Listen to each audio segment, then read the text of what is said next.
Sir இது dead end sir. நீயா ஏன் டெட்ன்னு சொல்ற? ஓ, வழி இருக்க சொல்ற. சார் ம். இந்த இடத்துல எப்படி சார் இவ்வளோ கூட்டம்? அவன் இடத்த நம்பி ஆரம்பிக்கல, அவனை நம்பி ஆரம்பிச்சிருக்கான். அவன் எங்க கடை வச்சாலும் கூட்டம் அவனை தேடி வரும். எப்படி இருக்கு? சூப்பரா இருக்கு, செமையா இருக்கு. இப்ப புரியுதா ஏன் இவ்வளவு கூட்டம் வருதுன்னு?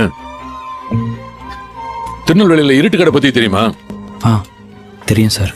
ஒரு காலத்துல கோயில் எதிர்த்தாப்புல கரண்டே இல்லாம இருட்டுல ஆரம்பிச்சுது. அதனாலதான் பேர் இருட்டு கடை. ஆனா இப்ப கோயில் எங்க இருக்குன்னு கேட்டா இருட்டு கடைக்கு எதிர்க்க இருக்குன்னு சொல்லுவாங்க. ஒருத்தன் நினைச்சா தன் திறமையால ஒரு லேண்ட்மார்க்கே மாத்த முடியுன்றதுக்கு அது உதாரணம்.